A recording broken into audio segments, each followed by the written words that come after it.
The Department of Health and Human Services announced this week that it would remove longstanding warning labels from hormone replacement therapy for women. This is for menopausal women who start to go through changes and then replace those with synthetic hormones. Now, previously, those labels warned about an association with breast cancer and other contraindications. It seems to me that by removing these warning labels, HHS is effectively rebranding hormone therapy as safe, dare I say, marketing it to women. This comes just after the White House announced that it would favorably price Ozempic and other injectable weight loss drugs, which have just as serious contraindication. Now, about this hormone thing, does HHS have new data suggesting that hormone replacement therapy is safe? They don't. What they did was convene a panel. So they just talked about it, went through the studies they currently have. Again, previous warnings date back to a Women's Health Initiative study from the early 2000s, which linked combined hormone therapy to an increased risk of breast cancer. Now they're saying that was overly broad and a bad study. But the association between HRT and breast cancer has not been disproven. And in fact, what HHS Secretary RFK Jr. is saying, it doesn't increase death from cancer, not the rate of cancer, but the mortality rate. So, okay, I still kind of don't want to get cancer. It feels like they are not allowing us to have full consumer consent. HRT covers a lot of, or carries a lot of other well-documented contraindication, elevated risk of blood clots and strokes and cardiovascular events. Another issue that, because, you know, I'm entering that age, is I'm curious about it. There is no indication of how to ever safely go off. There are position statements from medical groups, and they're always like individual care, talk to your doctor and just see.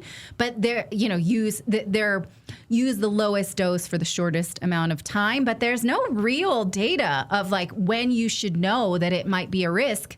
So a lot of times they just kind of keep you on it.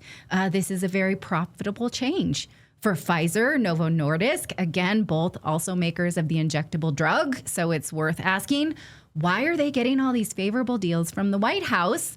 And are we really given informed consent? Now, of course, the loss of estrogen when you do enter menopause comes with all sorts of risk, which is why women deserve to be told the full story. From my research, and I have read several books about this, here's what the data says about HRT. You may be screwed if you do, and you may be screwed if you don't. That's what we need to know, ladies. Joining me to discuss is Dr. Marian Mast. She's a pediatrician who has studied hormones and has her own story. So what do you think of my summary there, that it's a risk either way? Well, any medication has side effects, right? And, you know, then if you're talking about a medication, you want to think about a medication. I'd rather have something that has been used for a while, that we have some good data on, right? Now, this hormone replacement therapy that they're talking about and taking off the black box labels, it's not necessarily saying everyone should be on it. But women now can start to become aware that there are some good things that the hormone replacement therapy does. And by the way, I have no conflict here. I'm a pediatrician, as you know. I'm coming to you to talk as a patient because I went on hormone replacement therapy about 10 years ago. What happened to me was I had a nasty hot flash. I went through menopause early. My family goes through it early.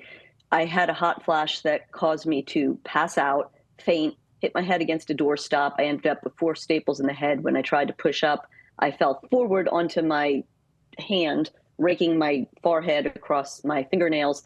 And then I ended up with 4 stitches in my head and an ER visit. It was kind of funny, actually. It was 6 a.m. I woke 3 teenagers and my husband with a whoop when I hit the floor. Oh. And I think they all thought I fell down the steps, you know, kind of amusing. Yeah. But my doctor said, hey, look, when you look at the studies on the hormones, the hormone replacement therapy, they're actually not very convincing. And that 2002 study that you referenced, it was very faulty, the conclusions they made. Our FDA commissioner, Marty McCary, wrote a whole chapter in his book about this. Blind Spots is the title of the book. But essentially, you know, we're getting back to math here. I heard you talk about in your last segment. but it's stats 101 when you look at the confidence interval, which, Yeah. it was a big confidence interval from the study that they extrapolated from. And then it seemed like a very small group of men were making the decision, oh, yeah, this looks like it increases breast cancer. But when you go back and then you look at the data, hormone replacement therapy reduces brain fog, it increases sleep, it decreases your risk of Alzheimer's, you decrease your risk of fractures. Not just as a patient myself, but my own mother had Alzheimer's, fell, fractured 3 vertebrae. Before she got Alzheimer's, she fell and fractured a bone when she was like 75, carrying my child. She walked around on it for a good day and a half before she told anyone that it was hurting. That's what Ukrainian stock does, I suppose. She was part Ukrainian. Yeah. But, I think that there's a lot of benefits. I did hear you say you need to talk to your own doctor, and that's 100% true, because you are 100% right that there is a risk of blood clots. So if you have clotting disorders, if you have other reasons why this could be a problem for you, sure, you need to go there. Endometriosis, side effects. And I heard you bring something up where you said about the hormone injections. I think it's really important for patients to ask, what kind of hormones are you putting me on?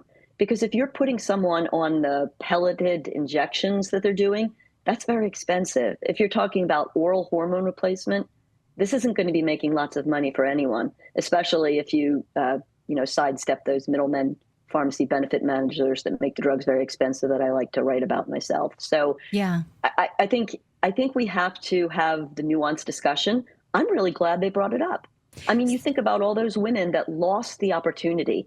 Wouldn't you want to sleep better if you could?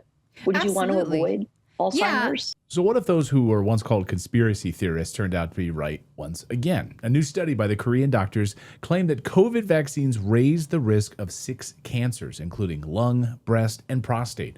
Researchers analyzed health records for more than 8.4 million adults between 2021 and 2023, and their findings were published in Biomarker Research, a respected scientific journal. Critics, of course, dismissed it, but the data raises concerns that the spike protein exposure may be tied to long-term health risks.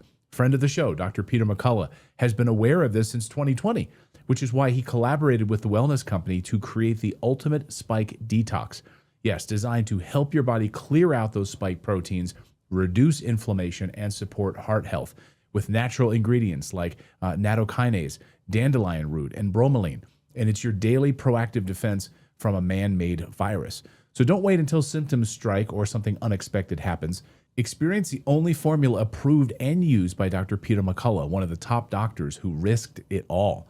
So head over right now to twc.health/redacted and use that code redacted to get 10% off plus free shipping. Again, that's twc.health/redacted. Use the code redacted to get 10% off. Get back to that pre-COVID feeling. I came from a generation that was not given informed consent about the birth control pill. It was marketed to us as a way to regulate your period and control acne.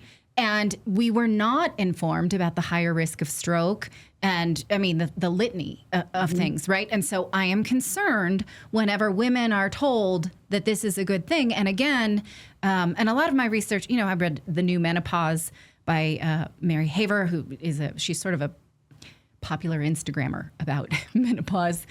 And I have an idea of the data, and she says very clearly there's no indication to go off of it. So my fear is that you could get on something like this and think, I feel great, I can't ever come off of it, and you will never know when that turns sour in your body, when you've gone too long. There's just no way to know, and it doesn't seem like there's an appetite to study that. I guess I can't say that there's not an appetite to study it. My own physician, and I'm just telling personal information here, they suggested about 5 to 6 years, and they told me we don't know how long, but based on the fact that I went into menopause early, we do know that you really, from the studies that we have, and mind you, you're 100% right, the science is never settled. That's what real science is. It's never settled. Geez, I took baby aspirin when I was a kid when I had a fever, and then in the 1970s we discovered Reye syndrome, and, put a kid in the ICU. Kids aren't the same as adults. Women aren't the same as men. So, I think you're right. We have to be careful. We have to be prudent. But I do think there's a lot of compelling data that this might be good. This might improve things like depression. This definitely looks like it's giving women a lower risk of heart attacks. That's a much bigger killer in women than anything else. Most of your listeners, are you surprised to hear that? We always think about heart attacks with men, but women, it's high too. And, honestly, I'll tell you, Natali, I'm glad we're talking woman to woman. Mm-hmm. I'm not a big drug person. I'm actually not on a single prescription drug right now, and I'm 57 years old. And, wow. I'm married to a surgeon. We have 2 prescription pads, right? We have 3 children in their 20s. They've had a total of 5 rounds of antibiotics between the 3 of them. I could tell you every time they got antibiotics, because we're not big prescription drug people. But I do think that when you've gone through menopause, and I won't get personal and ask you if you have, frankly, I thought it was worse. I thought it was worse than puberty. I've gone through both. I ought to know, Yeah. I did get the brain fog. I did have that, I'm a pretty, I'm a mom, I'm a wife, I'm a gardener, I'm an advocate for healthcare costs, and I work as a doctor, and I work, I need to be on my toes, snap. I don't like the idea of taking a substance every day for the rest of my life. I always think like getting on something for forever is not a great idea. But I do think that removing the warning is a great idea. They even had the warnings on vaginal creams.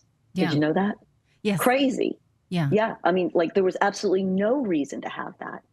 And it was just strange. To me, when you read that chapter in McCary's book, and McCary is a dude, but it seemed like a whole bunch of dudes were like, okay, we want to, it's how it seemed to me. We want an article in JAMA, the Journal of the American Medical Association, and we're going to look at this data, and we're going to get it out there, and we're just going to tell people. And they changed a whole generation of prescribing habits. Now, also, I will add, I really was so happy that I had a doctor that even before this, years ago, this is 9 years ago, said, hey, look, I looked at those studies and I didn't think that they were so great.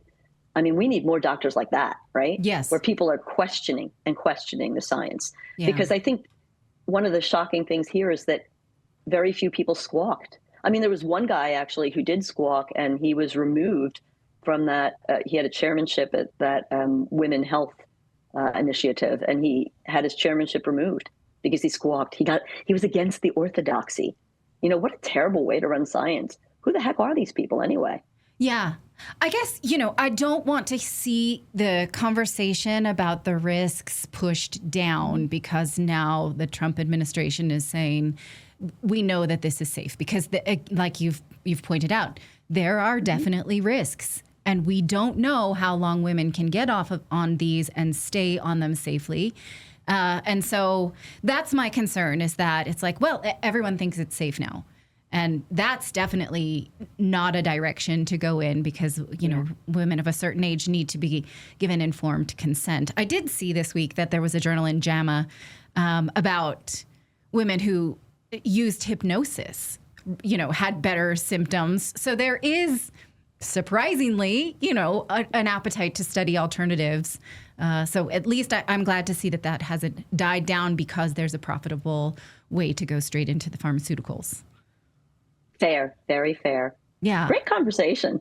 Yeah. I don't mind telling you, I have not gone through menopause yet. I'm 47, and, if we're sharing, I had 3 babies, so that put off my ovulation I got longer to go. I still got some to get rid of. So, but it's definitely a topic of interest. And especially, like I said, when we have so many synthetic hormones already being pushed, I have a lot of concern about putting my daughters on any synthetic hormones. And so it's definitely, you can't just take the government's word for it. Be like, well, it's safe now, fine. And I'm done. I don't have to research it. Oh my goodness. After COVID, anyone who takes the government's word on anything, that was just so painful to watch. And, and the other thing too, I think, Natali, is I guess one of the best things you could do, get a trusting relationship with a doctor if you can. And, I never discourage people from, a lot of doctors are angry, like, oh, these people, they say they do their own research. I don't diss that. I mean, I meet patients all the time that tell me, like, I've done a lot of reading and this is why I chose, not to get this vaccine, or why.